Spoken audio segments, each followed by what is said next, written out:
Kalian sebelumnya pernah lihat nggak grup K-pop yang merayakan debutnya dengan sebuah MP? Mereka gue rasa sangat kreatif.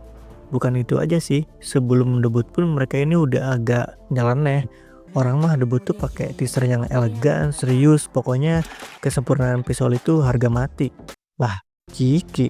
I love Kiki!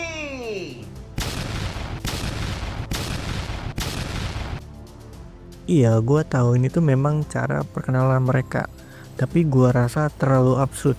Terus apa berhenti di situ aja? Tentu tidak. Di comeback terbaru nanti, lagi-lagi mereka spam produk dengan nama Kiki. Bahkan gacoan pun di rebranding jadi merek Kiki. Mana ada udang gacoannya lagi. Gue curiga abis ini mereka bakal kolaborasi sama Bumbu Racik.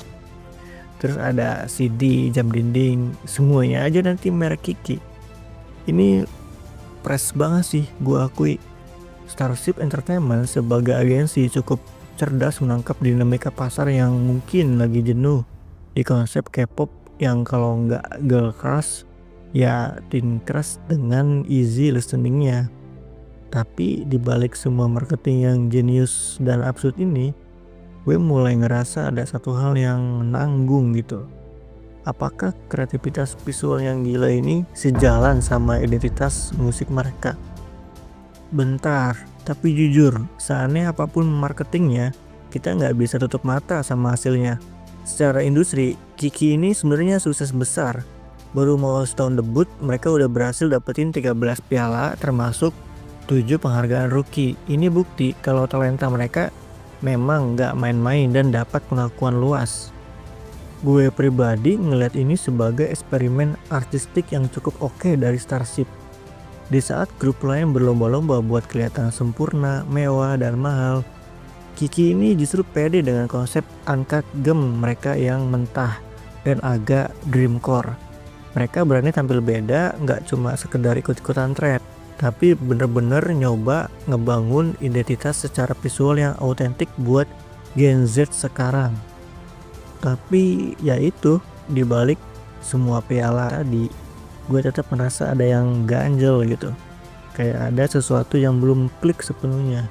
Karena kalau kita bedah lebih dalam lagi, posisi Kiki ini sekarang tuh sebenarnya lagi ada di titik yang nanggung banget. Kenapa? Poin pertama yang ganjel di gue adalah visualnya udah lari kemana, tapi musiknya masih ragu-ragu. Visual Kiki itu eksperimental, raw dan berani banget. Tapi pas kita dengerin lagu pra-debut mereka, Aidumi, melodinya justru sangat manis, aman, dan radio friendly banget. Gue ngerasa ada disonansi di sini. Ibarat kalian lihat bungkus makanan yang desainnya edgy dan futuristik, tapi pas dimakan rasanya cuman kayak permen karet biasa gitu. Enak, iya, tapi apakah sejalan sama ekspektasi visual yang liar itu? Gue rasa enggak. Dan ironisnya, justru lagu Aman inilah yang paling sukses di telinga publik dibanding rilisan mereka setelahnya. Gue jadi mikir, Kiki ini sebenarnya diposisikan buat jadi apa? Di satu sisi, mereka punya DNA Starship yang identik sama kemewahan dan elegan ala Aib. Tapi di sisi lain, mereka seolah dipaksa pakai seragam natural dan girl next door ala New Jeans supaya relevan sama tren sekarang.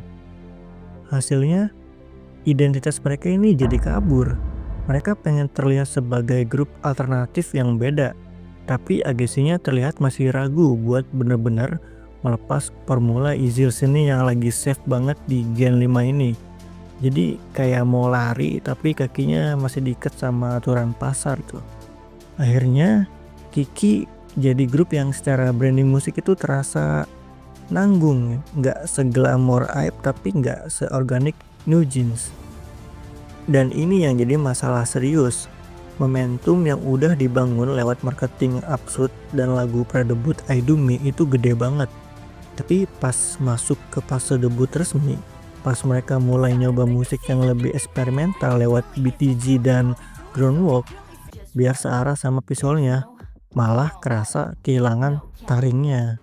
Lagu debutnya justru gagal nahan ledakan ekspektasi yang udah dibangun dari awal.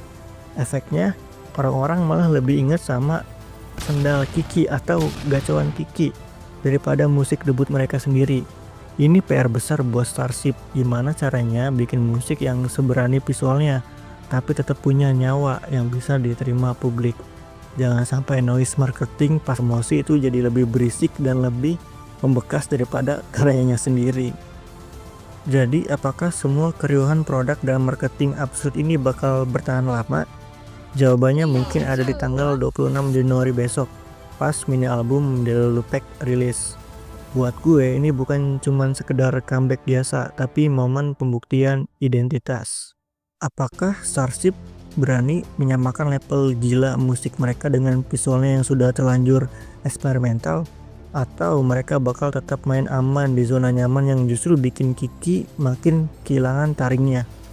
Jujur, gue berharap Kiki ini bisa jadi bukti kalau kreativitas di K-pop itu nggak cuma soal jago bikin noise, tapi soal konsistensi antara konsep dan real.